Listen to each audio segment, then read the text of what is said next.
Hola, ¿qué tal? Bienvenidos al episodio 24 de Que esto, que el otro, salud. Ya 24 semanas estando con ustedes hablando de salud en diferentes formas, hablando de seguros, de finanzas y de los temas que me parecen más importantes y en algunos casos modernos, relevantes, a pesar de los pesares, porque la medicina da mucho para siempre ir modernizando. Y hoy, como lo dije en alguno de los primeros 3 o 4 capítulos, aquí está el doctor Francisco Ruilova con nosotros. El doctor Francisco, Fran, es médico ginecólogo egresado del Instituto Nacional de Perinatología, es miembro del Comité de Trastornos Menstruales y su impacto en la salud de la Federación Internacional de Ginecología y Obstetricia, que no es cosa menor, es la federación o es el organismo que desarrolló la clasificación de los sangrados menstruales. Fran, bienvenido. Muchísimas gracias, Lalo. De verdad, sí, quería comenzar diciendo pues un agradecimiento a el Doc por haberme invitado aquí.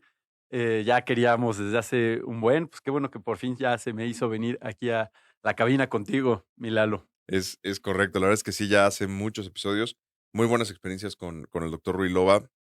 Em, voy a empezar, él se encuentra atendiendo prácticamente en toda la ciudad, pero se concentra en la zona poniente de la Ciudad de México. Es un excelente médico. La verdad es que la gente que le hemos tenido la oportunidad de mandar, muy bien atendida de todas las formas posibles, tanto en el trato humano como en el trato médico técnico. Vamos a empezar. El tema de hoy es o son los sangrados uterinos anormales y algunas de sus consecuencias que vamos a ir ahondando en ello.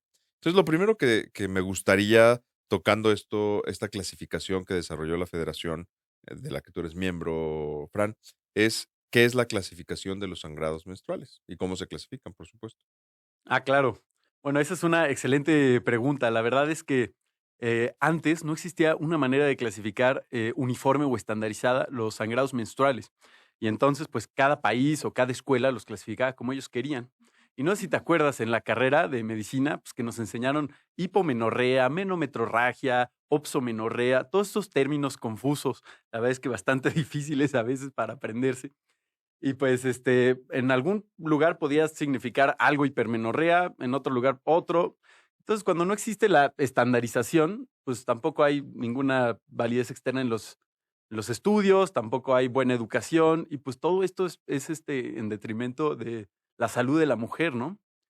Y sin duda, pues se usaban estas palabras científicas, que nada en contra del lenguaje científico, es muy útil, pero un poco del asunto es que en la comunicación con las pacientes o inclusive entre nosotros los médicos, ¿qué es más fácil decir? ¿Que una paciente tiene hipo, oligo, proyo-menorrea o que tiene un sangrado disminuido en frecuencia, digo, aumentado en frecuencia, disminuido en duración, disminuido en o sea, definitivamente había algo ahí. Entonces, se decidieron juntar todas las organizaciones de ginecólogos, ¿no?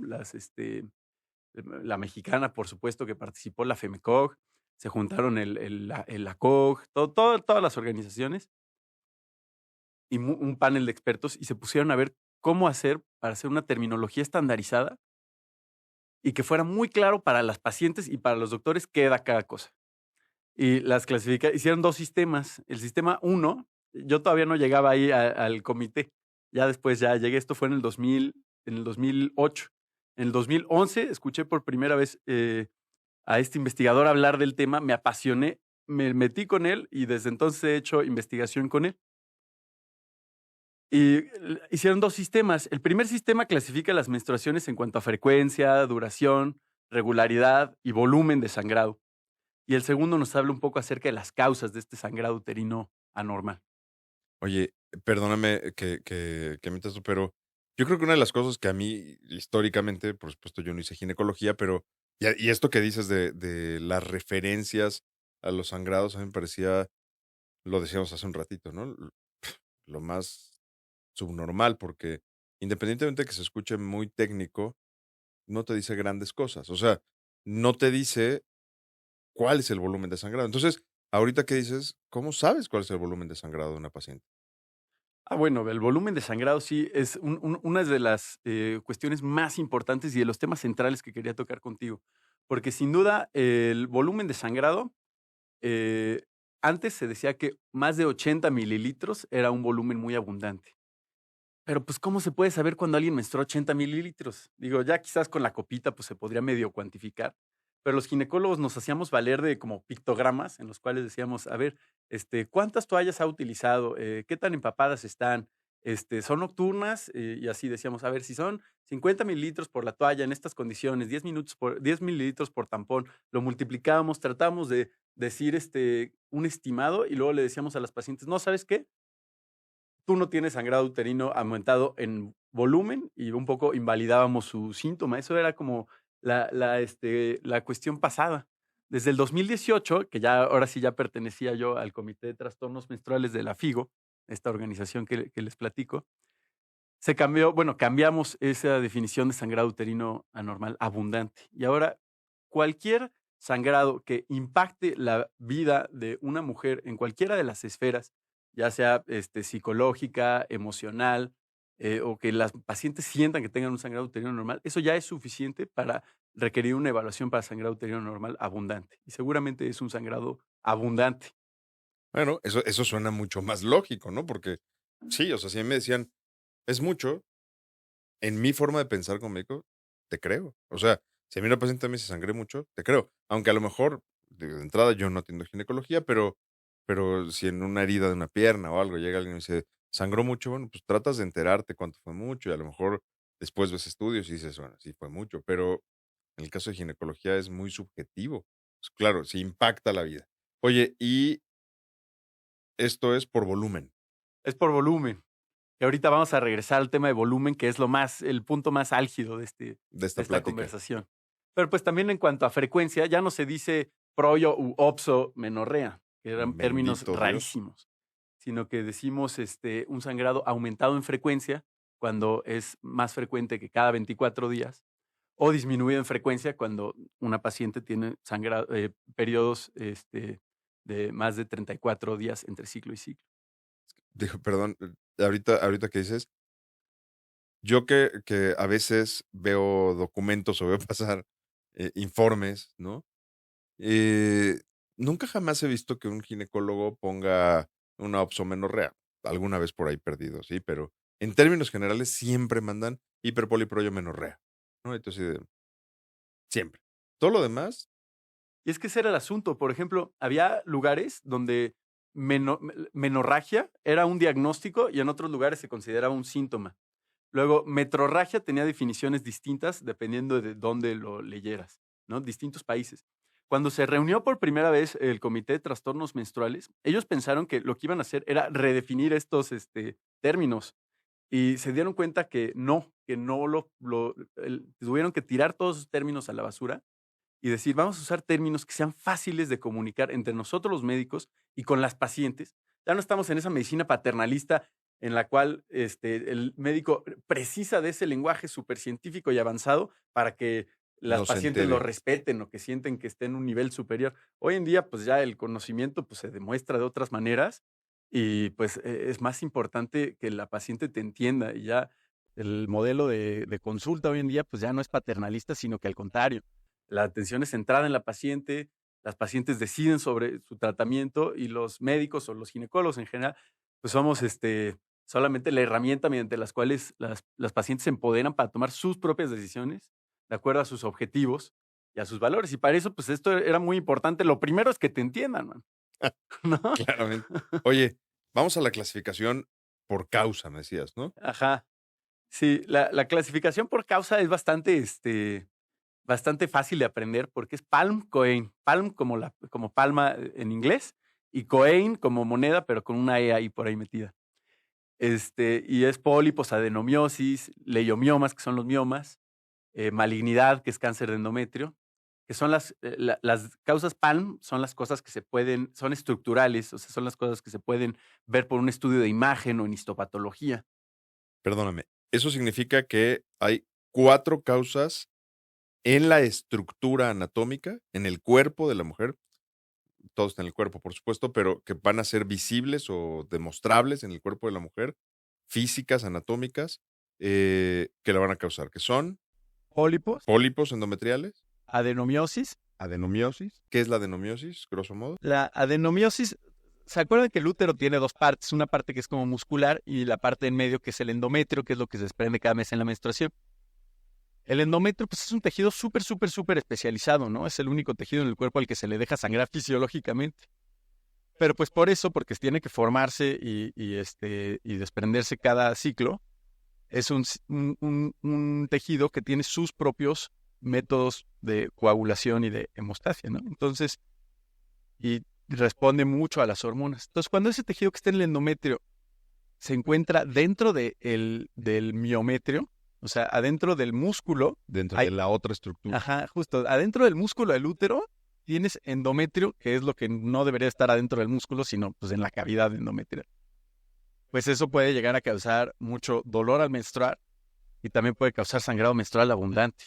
Y los úteros, una vez que si en algún momento ves un útero con adenomiosis, se ve como úteros muy, muy grandes y como pantanosos, los describen así en la literatura. Porque hay sangrado dentro del músculo. Ahí está sangrado dentro del músculo. Oye, y antes de seguir, ¿cuál es la diferencia entre la adenomiosis? No es tan difícil, ¿no? Pero, ¿cuál es la diferencia entre la adenomiosis y la endometriosis? Sí, la verdad es que sí hay varias diferencias e inclusive hay gente que se dedica muchísimo a ver exactamente las diferencias. Las, sí tienen mecanismos de génesis distintos, pero yo creo que para fines de nuestro podcast lo importante es decir que se presentan de maneras muy distintas. Bueno, tiene su similitud. Sobre todo la adenomiosis causa sangrado uterino anormal, el abundante. Y la endometriosis causa ciclos muy, muy dolorosos. La endometriosis es cuando tienes endometrio, pero en otras partes del cuerpo, en el ovario, en la trompa, en los pulmones, etcétera, ¿no? Puede ser en 1000 lugares. Pero la adenomiosis es cuando este tejido está adentro del miometrio. Y esa es la manera un poco simple de explicarlo, pero sí tiene ahí una patogénesis un poco más compleja. Un poco más compleja. Entonces, nos fuimos a pólipos, adenomiosis, leiomiomas, que son los miomas Los miomas, uterinos. ¿no? Todo el mundo los conoce. De los miomas sí me gustaría decir porque los miomas son extremadamente prevalentes. De las mujeres caucásicas, el 70% tienen miomas como incidencia acumulada a la edad de los 50. De las mujeres de raza negra hasta un 80%. Entonces, o sea, yo le digo a mis pacientes, es raro no tener miomas. Raro la mujer que no los tiene. Pero solamente una de cada 4 mujeres que tienen miomas experimenta algún síntoma. Y depende muchísimo de los miomas si es que el mioma está dando hacia adentro del útero, hacia donde está el endometrio. Esos son los miomas que pueden sangrar. O si es un mioma que está nada más adentro del músculo, pero sin tocar la parte de adentro del músculo. O pues por afuera del útero como un chipotito. Entonces esos miomas generalmente no causan ningún problema, a menos de que sean muy grandes. Pero pues para el sangrado uterino normal, que es lo que nos importa y de lo que vamos a hablar muchísimo el día de hoy, solo los miomas que dan hacia adentro del útero son los que causan problemas de sangrado menstrual abundante y también de fertilidad. Sí, y por lo tanto no se tienen que operar todos los miomas. Sí, no. Sí, imagínate que operamos al 70% de las mujeres. Pues es que estarás de acuerdo conmigo que hay médicos que le tiran a eso, ¿no? Sí, sin duda se abusa de la cirugía. Efectivamente. Y esto para quienes nos escuchan, véanlo con claridad, porque no es categórico el hecho de tener un mioma que vayas a terminar en cirugía. Esto es bien importante. Para eso hay médicos como el doctor Fran, como el doctor Ruilova, perdón, como el doctor Francisco Ruilova, que hacen buenos diagnósticos y cuando un paciente no debe entrar a quirófano, no entra. Bueno, una paciente. Es que te voy a decir, les voy a contar. El otro día un paciente varón de 70 años, en la historia clínica le preguntó, ¿lo han operado de algo? Sí, doctor, de miomas. Yo dije, o sea, hoy en día todo se puede, pero lo veo difícil, ¿no? Entonces, ya por supuesto se había equivocado. Bueno, la siguiente en el PALM era malignidad. Esto, pues, es cáncer de endometrio, en resumidas cuentas. El cáncer de endometrio. De eso creo que lo único importante que decir es que todo sangrado que tiene una mujer en la postmenopausia debe ser valorado para ver que no sea cáncer de endometrio. Y ya, simplemente, la verdad es que es un cáncer que no es tan frecuente como el de mama o de cervicouterino, Cervicouterino. pero pues sí hay que estar pendientes de esos síntomas de alarma, sobre todo del sangrado en la postmenopausia. Porque además muchas veces se le deja avanzar mucho, ¿no? Al cáncer de endometrio. Sí, a veces pasa.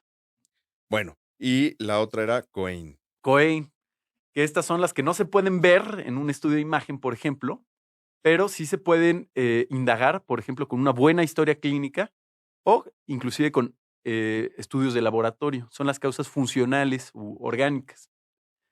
Te las voy a decir. COEIN es coagulopatías, una disfunción ovulatoria, que es lo que las pacientes conocen como el desbalance hormonal. La E es de un sangrado de etiología endometrial, y ahorita te digo qué es. La I, iatrogénico, cuando es debido a alguna intervención médica o algún medicamento. Y la N es de no clasificable en ninguna de las otras categorías. Entonces te platico un poquito de qué es cada una. La coagulopatía, pues también todas las etiologías de estas, todas las causas estas que están en COEIN son causas que como no podemos ver, luego son pasadas por alto. Las coagulopatías. Sobre todo las mujeres que han tenido sangrados abundantes desde que empezaron a menstruar, o que tienen sangrados de la nariz muy frecuentes, o que son de difícil control, o que les sangran las encías, o que tienen moretones muy, muy fáciles, o que ya han sangrado en algún procedimiento, hay que valorarlas y además tienen sangrado abundante. Hay que ver que no tengan una coagulopatía, porque se ha visto que hasta el 13% de las mujeres que tienen sangrado menstrual abundante pueden llegar a tener alguna enfermedad de la coagulación. La más frecuente de esta se llama de von Willebrand, pero pues puede ser alguna falta de plaquetas, puede ser alguna falta de algún otro factor de la coagulación, etcétera. Esa es la coagulopatía y esa es la C. Las ovulatorias. Las ovulatorias, esa sí es la O, la disfunción ovárica o disfunción ovulatoria, que antes se conocía como sangrado uterino disfuncional, es lo que las pacientes conocen como un desbalance en las hormonas. Y es que para que funcione bien el ciclo menstrual y que en general todos los meses menstruen las pacientes, tiene que estar íntegro un sistema de hormonas del hipotálamo, la hipófisis y el ovario, que constantemente se están intercambiando como hormonas entre sí a través de la sangre, y que cuando hay algo en el hipotálamo, en la hipófisis o en el ovario, que hace que no se secreten estas hormonas de una buena manera, pues puede llegar a causar sobre todo sangrados irregulares o disminuidos en frecuencia. Puede ser obesidad, hipotiroidismo, pueden ser muchas, definitivamente hay muchas, muchas causas, anorexia, una pérdida de peso muy rápida, una ganancia de peso muy rápida, pueden ser una disfunción ovulatoria. También pueden ser una disfunción ovulatoria así grande, pues sería como un síndrome ovario poliquístico que esté como muy severo, y normalmente las pacientes que tienen síndrome ovario poliquístico pues menstruan de manera muy irregular y hay veces que tienen periodos sin menstruar muy grandes. Pero también hay veces que tienes la ocasional disfunción ovulatoria, que es cuando, por ejemplo, me marca una paciente y me dice, oye, doctor, es que no me ha bajado y yo lo esperaba. Digo, lo primero es descartar el embarazo, eso siempre. Pero una vez que se descarta embarazo, la siguiente causa más común de que a alguien se le atrase su periodo menstrual, pues es una pequeña disfunción ovulatoria. Que hay veces que, si es una cosa de una sola vez, de un solo ciclo, pues hay veces que ni siquiera sabemos qué es. Como puede ser estrés, puede ser un tema del ejercicio, como las atletas de alto rendimiento que también tienen esto. Pues hay veces que muchas veces no investigamos a fondo la causa porque es una cuestión muy transitoria. Si ya vemos que una paciente está teniendo sangrados muy disminuidos en frecuencia, pues sí vale la pena valorar y ver por qué no está funcionando en esta paciente bien su eje hipotálamo, hipófisis, ovario, o sea, sus hormonas. Ujú.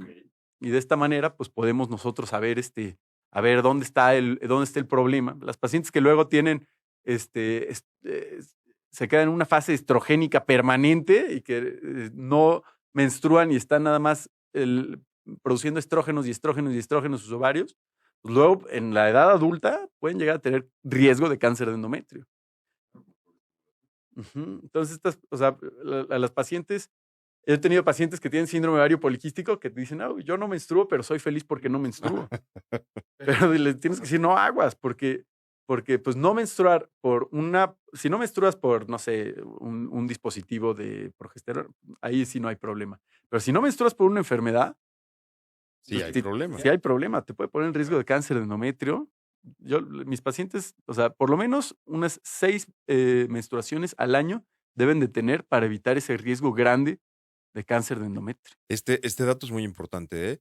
O sea, una mujer debe tener por lo menos 6 menstruaciones al año para que el riesgo de cáncer de endometrio sea disminuido, o sea, sea menor. Exacto. Y aún así, eso pues es poco, ¿no? Esa paciente que menstrua 6 veces al año, pues ya tiene una disfunción ovulatoria. Y pues sí valdría la pena investigar por qué está pasando así y cómo le podemos hacer para que mejore esto. Y eso, hay un sinfín de causas verdaderamente. Mira, no voy a ahondar en el tema porque no es el tema de hoy, pero está muy interesante, ¿no? Vamos a la E. La E es muy divertida y también es de las más difíciles de explicar. La E significa endometrial, ¿no? Entonces estamos platicando ahorita cómo el endometrio, que se desecha todos los meses, es un tejido súper, súper especializado. Los humanos son de los pocos mamíferos que menstruan y la verdad es que tiene su propio sistema de coagulación, independiente al sistema de coagulación del cuerpo, las cascadas, ¿no? Que nos aprendimos, el endometrio tiene la suya propia. Y cuando hay algún problema molecular en el endometrio, es decir, una alteración local de la hemostasia del endometrio, ahí es cuando es un problema de endometrial. Y esto siempre ocurre con un eje hipotálamo hipófisis intacto, es decir, son pacientes que menstruan todos los meses, normal en frecuencia, duración y regularidad, Pero que pero el que es endometrio abundante. no coagula. Ajá, O sea, el endometrio no deja de sangrar, no le cierra la llave. exactamente. Sí, sí, sí. Ahí hay unas moléculas, ¿no? Las prostaglandinas y cuestiones de estas que hacen que pues, simplemente sangren y sangren y sangren las pacientes. Sin alteraciones hormonales. Esa es Eso la está más característica. difícil, claro. Esa es la La característica. explicación es más complicada Ujú. porque si no hay alteraciones hormonales, ¿por qué siguen sangrando? Y es una alteración en la coagulación. Y sí, es el pan de día el pan de cada día en la consulta. Llegan las pacientes conmigo y me dicen, doctor, creo que tengo un desbalance hormonal porque tengo sangrado muy abundante. Y pues lo primero que les decimos a las pacientes es que si su sangrado es normal en frecuencia, en duración, en regularidad, eso es lo que mejor nos habla clínicamente de que sus hormonas están perfectas. ¿Cómo sabes que una paciente está ovulando cada mes? Porque está menstruando cada mes. También hay pacientes que te dicen, doctor, vengo a ver si soy fértil, ¿no? Vi que tú platicaste con mi amigo Daniel Pascal, el episodio pasado, ¿no? Pues realmente no hay un estudio que te diga si una paciente es fértil o no.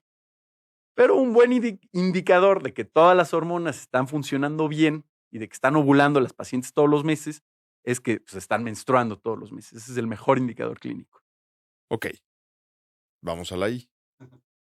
La I es de iatrogénico, ¿no? En griego significa iatros, médico, y génico, pues que lo causó, o sea, que lo causó el médico.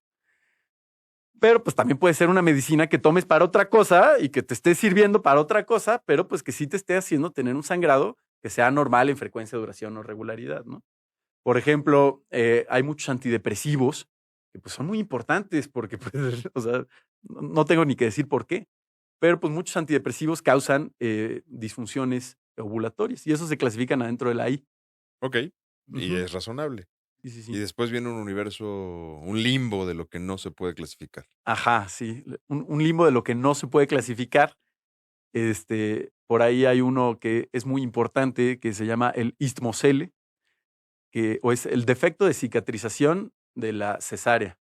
Que esto ya lo estamos discutiendo en el Comité de Trastornos Menstruales, que es tan común y tiene un patrón menstrual tan predecible y este, tan específico, tan típico, que ya lo vamos a pasar a la PALMS, ya va a ser PALMS.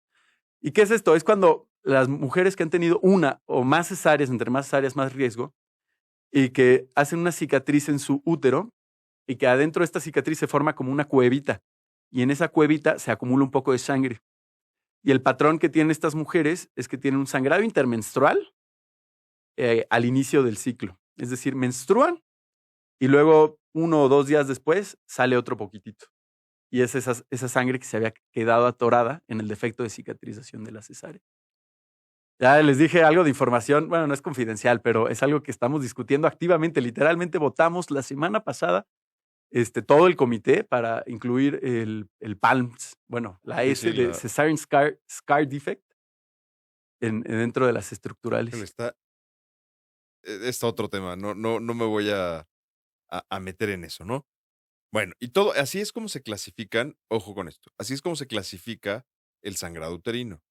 Y obviamente lo que te permite es clasificar lo normal de lo anormal. ¿Cómo defines que es un sangrado uterino anormal? Exacto. Entonces, con el sistema 1, que es el que desde frecuencia, duración, regularidad y volumen, pues ves, en frecuencia es de 24 a 38 días, es un ciclo normal en frecuencia. Si excede los 34 días, pues ya es un sangrado disminuido en frecuencia. Y esto es, y también en duración, más de 8 días es un sangrado que es muy prolongado o aumentado en duración. El que no existe es el disminuido en duración. Antes sí existía, pero ya lo quitamos, porque no traduce ningún estado patológico. Es decir, si llega una paciente conmigo y te dice, estoy preocupada porque solo menstruo un día, tienes que decirle, pues eres muy suertuda, ya quisieran muchas mujeres solo menstruar un día y ya es normal, no hay un sangrado disminuido en duración. Sí hay las amenorrea, que son las pacientes que no sangran, ¿no? Y en regularidad, entre ciclo y ciclo, en pacientes de 18 a 45 años, no debe de variar más de 7 días. Ujú. En pacientes de menores de 18 o más arriba de 45 años, cuando ya comienza a haber un poco de ciclos anovulatorios, porque se acerca el principio y el final de la etapa reproductiva de las mujeres, ahí puede haber una variación, se permite que hasta de 9 días entre un ciclo y otro. Pero lo importante de esto, Eduardo, o sea, porque te quería transmitir de estos sistemas que se crearon, es que se relaciona muchísimo el sistema 1, el de frecuencia, duración, regularidad y volumen, con el sistema 2. Y los ginecólogos que sabemos usar bien estos sistemas, el patrón menstrual de una mujer nos puede decir muchísima información. Por ejemplo, causas de sangrado que causan sangrado menstrual abundante son adenomiosis, leiomiomas, coagulopatías o el que dijimos endometrial, ¿no? Los pólipos, esos causan sangrado abundante. Los que causan sangrado intermenstrual impredecible son los pólipos. El sangrado intermenstrual también lo definimos como en el contexto de menstruaciones bien definidas, un sangrado que se presenta ya sea al inicio del ciclo, al final del ciclo, a la mitad del ciclo o completamente aleatorio. Es un sangrado pequeño en el contexto de menstruaciones bien definidas. Y ese es el sangrado que típicamente presentan los pólipos. Mientras que el cáncer de endometrio, la hiperplasia endometrial y la disfunción ovulatoria, los desbalances hormonales, esos más bien tienen sangrados irregulares o disminuidos en frecuencia. Entonces ya desde que la paciente te dice cómo está menstruando, tú sabes perfectamente para dónde orientarte, ¿no? Si te dice, es que doctor, yo desde que empecé a menstruar he tenido sangrados muy abundantes. Pues ahí dices, híjole, lo primero que tengo que hacer es empezar a hacer más preguntas a ver si no tiene una enfermedad de la coagulación esta paciente. Y así se relaciona causa con síntoma. Esto es muy importante porque, híjole, yo creo que la especialidad, no quiero que se interprete mal, ¿no? Pero la especialidad más romántica, porque vincula un nivel de confianza y de emoción con sus pacientes, es la ginecología, ¿no? Probablemente más que muchas otras, incluyendo la pediatría. O sea, cambiar un pediatra a lo mejor es relativamente sencillo. Y las mujeres sí batallan para cambiar un ginecólogo, ginecóloga, y a veces pasan por 2, 3 antes de encontrar a alguien más con el que se sienten satisfechos. Este tipo de cosas que platica el doctor Ruilova, eh, permite que se den cuenta que al final hay médicos más dedicados a conceptos mucho más profundos que el mero seguimiento mensual o que seguimientos anuales para ver cáncer de cuello del útero, etcétera, ¿no? Y es muy importante porque no es que ustedes vayan a decir, claro, punto A, tengo sangrado uterino anormal.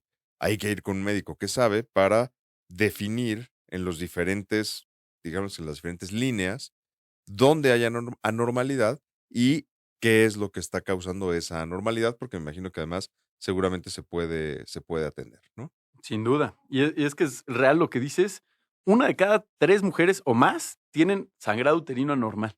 Es demasiado prevalente. Muchísimas mujeres lo tienen. Es la causa número 1 de consulta ginecológica. Y pues sí, vale la pena, pues todos prestar atención a esos síntomas. Oye, las mujeres con sangrado uterino normal, además, además del sangrado per se, se sienten mal. ¿Qué molestias tienen? Bueno, ese es justo lo que quería hablar contigo el día de hoy y transmitirle a toda nuestra audiencia porque es mi mensaje central que quiero gritar por las calles. Que el sangrado uterino anormal, que está aumentado en frecuencia, en duración, pero sobre todo en volumen, pueden llegar a causar deficiencia de hierro. Y la deficiencia de hierro puede llegar a causar anemia. La anemia es una complicación grave de la deficiencia de hierro. Y las pacientes que tienen anemia, pues tienen cansancio, tienen mareos, tienen desmayos, se ven pálidas, tienen dolor de cabeza, no rinden igual en la chamba, en los deportes, etcétera. Y es un síntoma altamente normalizado. Se ha visto, hay lugares donde 1 de cada 3 mujeres, aquí en México la prevalencia es esa más o menos, del 35%. Hay lugares en África es donde 1 de cada 2 mujeres tienen sangrado menstrual abundante. Y el tema es que es un síntoma altamente normalizado, sobre todo el sangrado menstrual abundante. Muchísimas mujeres lo tienen y muchas personas creen que es normal, porque pues empiezas con sangrado menstrual abundante y a la primera que le dices es a tu mamá, y si a tu mamá pues, quizás no le explicaron o no sé, también te puede decir que es normal. Y entonces tienes a muchísimas personas que están viviendo con sangrados abundantes sin saber que eso está repercutiendo en su vida diaria. Sobre todo el tema de la deficiencia de hierro era algo que quería tratar el día de hoy. La deficiencia de hierro puede ser que ya tenga algunas manifestaciones clínicas, inclusive antes de ser anemia. Se ha visto en estudios de buen diseño que hay pacientes que tienen bajas las reservas de hierro, baja la ferritina, por ejemplo, y que esas pacientes rinden menor en pruebas de recordar palabras, o sea, en su desempeño cognitivo, estandarizadas las pruebas. Se ha visto que rinden menos en cuestiones deportivas, aún sin tener anemia. Pero nosotros los médicos, por alguna razón, nos enseñaron desde chicos a solo pedirle hemoglobina siempre. Y para todo pedimos la hemoglobina. Alguien se va a operar, hemoglobina. Alguien se va a embarazar, hemoglobina. Todo queremos ver la hemoglobina. Pero para cuando la hemoglobina ya está baja, ahí puede ser quizás ya muy tarde, ¿no? Porque esa paciente tuvo deficiencia de hierro por mucho tiempo antes de tener hemoglobina y pudimos haber prevenido esa anemia, que es la consecuencia grave. Pero pues nadie pidió la ferritina, ¿no? La ferritina, para todos los que nos escuchan, es una prueba de laboratorio que cuesta 200 pesos, 300 O pesos. menos. O menos. Sí, yo estoy diciendo en los laboratorios caros. Sí. Y la verdad es que esa es una proteína que se encuentra en la sangre, en la médula ósea y en el hígado principalmente, y que nos habla de las reservas que tiene tu cuerpo de hierro. En general, pues como cuando tú vas al súper y tienes tu reserva de tu despensa en tu casa, ¿no? Y si ya se te acabó lo de la semana, bueno, no pasa nada, abrimos una latita de no sé qué. Pero si se te acaba la ferritina, pues eso significa que ya tu cuerpo literalmente está agotando las reservas de hierro. La médula ósea es como la fábrica de las células rojas, ¿no? Produce células rojas y las células rojas transportan oxígeno a todo el cuerpo. Y es la principal prioridad. Y para hacer las células rojas, la materia prima es el hierro. El tema es que el cuerpo utiliza el hierro para muchas funciones, para funciones cerebrales, para funciones cardíacas, para funciones musculares. Pero cuando hace falta hierro, el cuerpo descuida el cerebro, descuida los músculos, descuida el corazón y todo se va para hacer más células rojas y poder producir más, pues tener oxígeno, ¿no? Y que le llegue coloquialmente dicho agua al tinaco. Sin oxígeno no vivimos. Pero eso significa que las mujeres que tienen reservas de hierro bajas, inclusive sin tener anemia, ya no están rindiendo igual, ¿no? En la chamba, en los deportes. Entonces imagínate esto que ahí te va. Estamos hablando ahorita de la disparidad de género en salud más grande de la época moderna, o más para atrás si te vas. Pero antes no se sabía. Espera. Perdóname que te interrumpa porque esto que acabas de decir me parece de vital importancia. 2 temas. El primero, menos relevante, es puede haber deficiencia de hierro, para los que no lo han entendido, sin que haya anemia. La anemia va a ser una consecuencia tardía de la deficiencia de hierro. Que amén, la deficiencia de hierro se puede manifestar de diferentes formas, ¿no? Falta de memoria, falta de rendimiento físico, etcétera, etcétera. Pero este tema que está expresando el doctor Francisco ahora, eh, de la disparidad de género, ignorada, porque además, pues todos los que aprendimos que eran determinados indicadores de hemoglobina, de tal, pues no lo piensas, hasta que alguien se mete a decir, oye, esto, lo que ha venido diciendo el doctor Ruilova todo el episodio, esto no es normal, hay que atenderlo de una u otra manera. Y llega a un punto que además no solo es de impacto científico, no solo es de impacto médico, sino tiene un impacto social, un impacto además vigente por toda la perspectiva de género que hay ahora, que explícanos, por favor, Fran. O bueno, sí, quería regresarme antes de dar este punto central y tan álgido. No sé si tú, para ejemplificarlo nada más un poquito, no sé si te acuerdes de los niveles de hemoglobina pues, normales que tenemos los médicos para todo, ¿no? En lo que nos fijamos. En general, no sé si le puedes como decir a la audiencia qué es Sí, lo... lo normal, a ver, ronda los 12 miligramos, 13, 14 miligramos en hombres, ¿no? Sí, es que el asunto es que todos aprendimos y todos los laboratorios y todo te dicen que para las mujeres necesitan un nivel de hemoglobina de 13 y para los hombres en 14, o puede variar, pero por alguna razón siempre los hombres dicen que requieren, o sea, el límite inferior de lo normal en los hombres es superior al de las mujeres.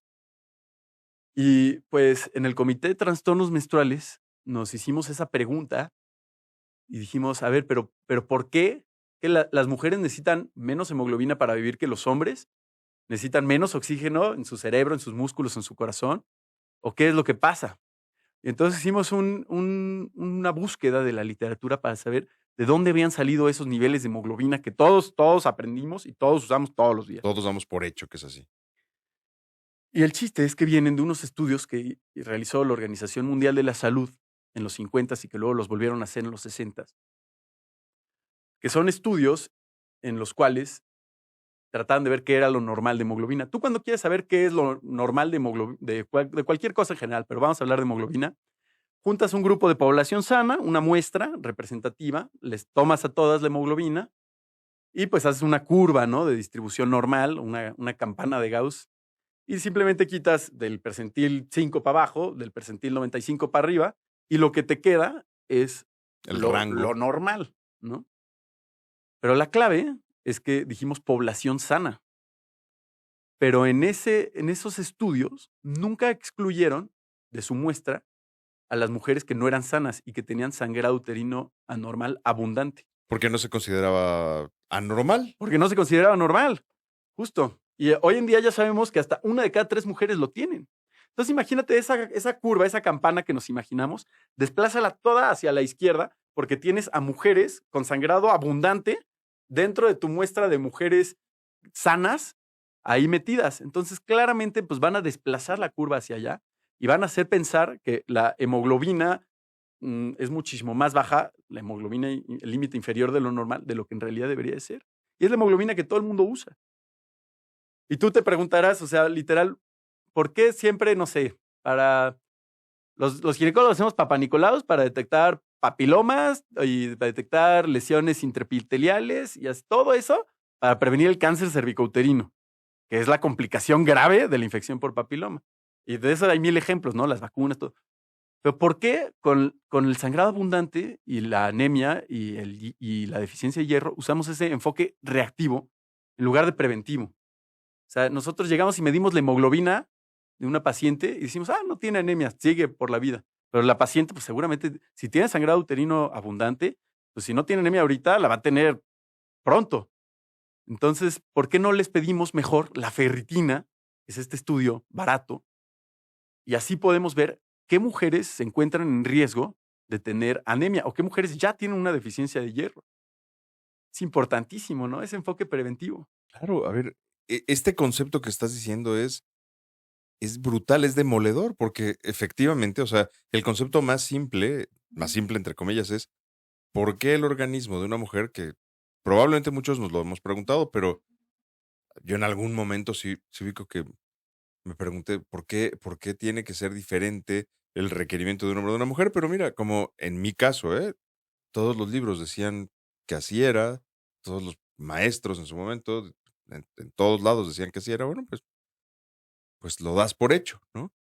Efectivamente, hasta que alguien no llega y se lo pregunta y lo empieza a estudiar y empieza además con una propuesta o con ideas razonables. Entonces te tengo que preguntar, seguramente has visto pacientes que tienen sangrado uterino normal, que llegaron con deficiencia de hierro, que atendiste o que estás atendiendo para revertir el sangrado uterino normal y que por lo tanto se revierte o se corrige la deficiencia de hierro.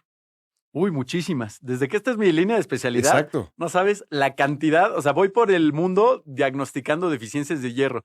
Mi esposa, mi cuñada, tengo mis alumnos y les dejo de tarea, a ver, sáquenles ferritinas a las mujeres en edad, todas las mujeres en edad reproductiva están en riesgo de tener deficiencia de hierro. Claro, por el sangrado frecuente. Ujú, o abundante, sobre todo. Sí, puede ser aumentado en frecuencia, duración, pero el que más afecta es Me refiero el a los volumen. hombres no nos pasa porque no está sangrando por la vida, ¿no? Exactamente. Oye, ¿y qué pasa con la hemoglobina de estas pacientes que atendiste y que corregiste la deficiencia de hierro?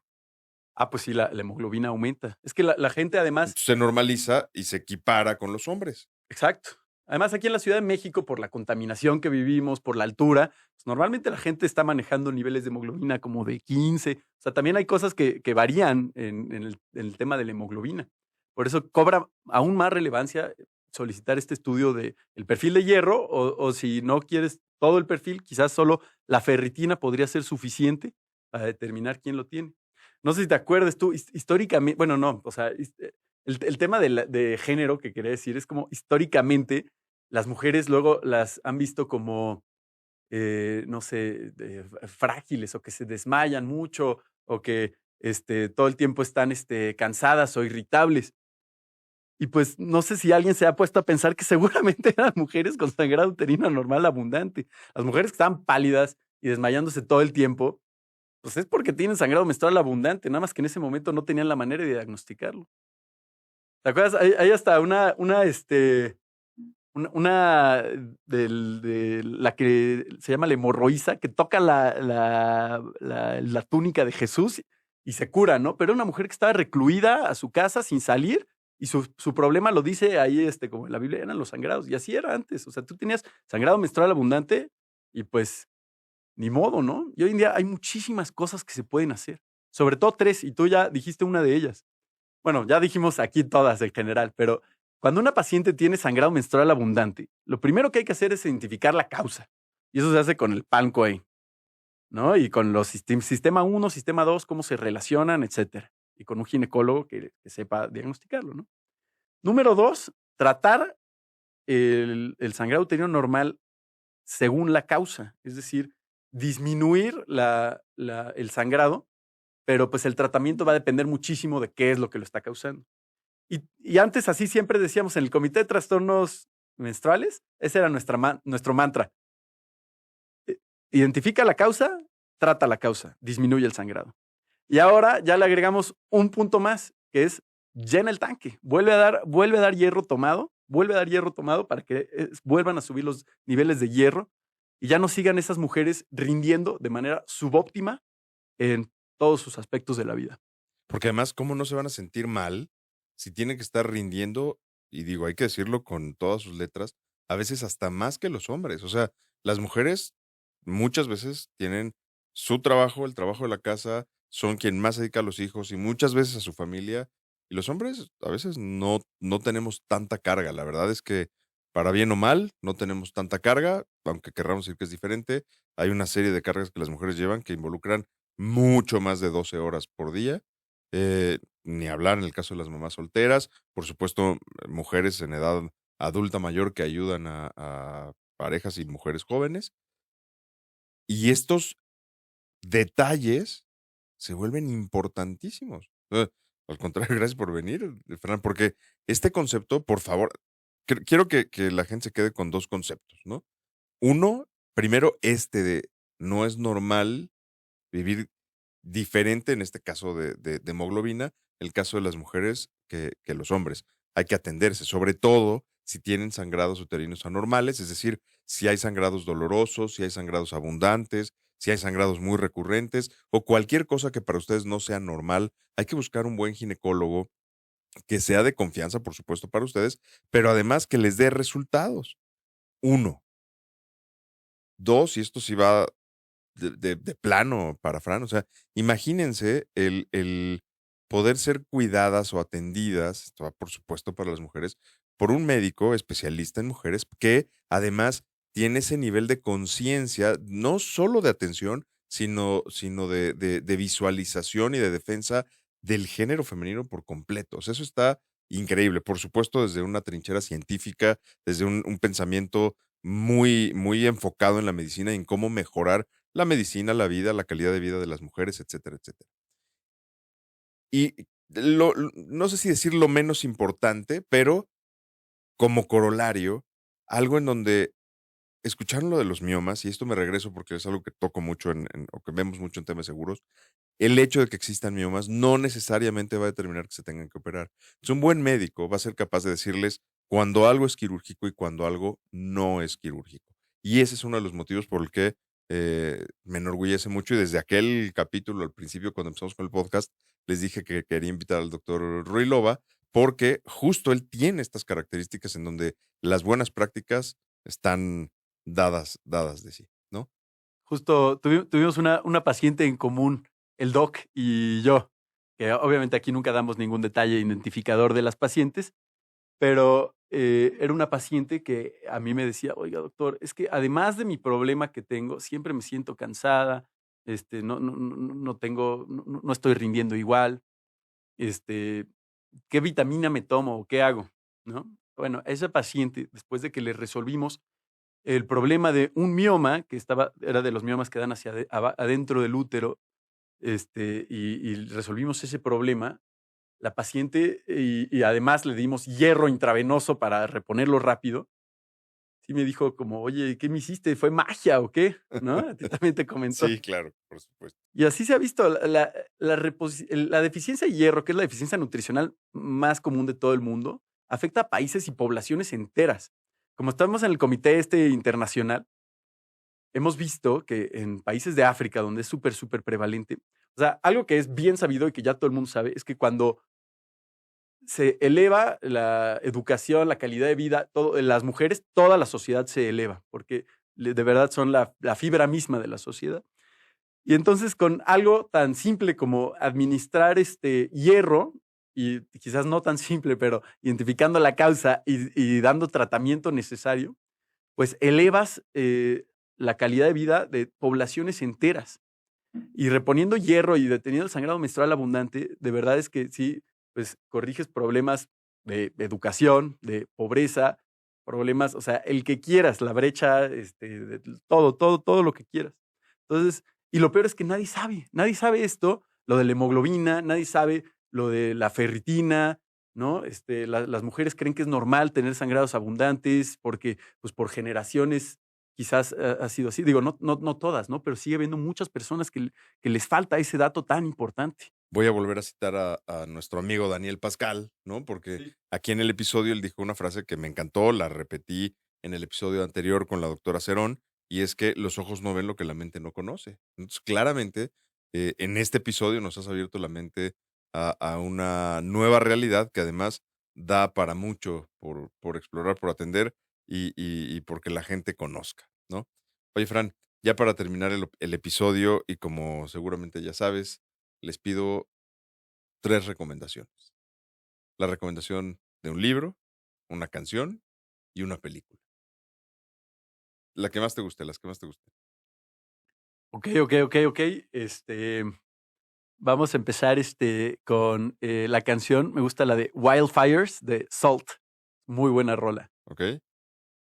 De el libro, voy a decir, es que es cliché, pero sí es mi favorito y yo sé que es como medio red flag, pero The Catcher in the Rye es Ok. mi libro favorito definitivamente. Y canción y ¿qué más? Libro Libro y... y película. Ah, y una buena movie. Ah, la que está en el cine de The Iron Claw, la fui a ver ayer, está buenísima. Vayan al cine a verla. ¿Sí? Sí. Pues muy bien. Doc, tus redes sociales. Sí, es @dr. Francisco Ruilova, con B grande, es mi Instagram. Y voy a mencionar mi número, por si cualquier cuestión, pregunta sobre menstruaciones que tengan, me la pueden hacer. De hecho, tengo un proyecto personal que se llama Menstruagram, que es como la hotline de las alteraciones menstruales, en la cual les digo a las pacientes que me escriban por WhatsApp a mi número, y yo cualquier duda sobre menstruación la contesto siempre de manera gratuita, siempre, obviamente. ¿Cuál es tu número?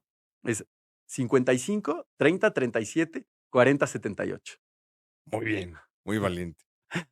Muy bien, pues a todos los que nos ven, sigan el podcast, sigan las redes sociales del doc, sigan las redes sociales del doctor Ruilova y que esto que el otro, salud. Salud.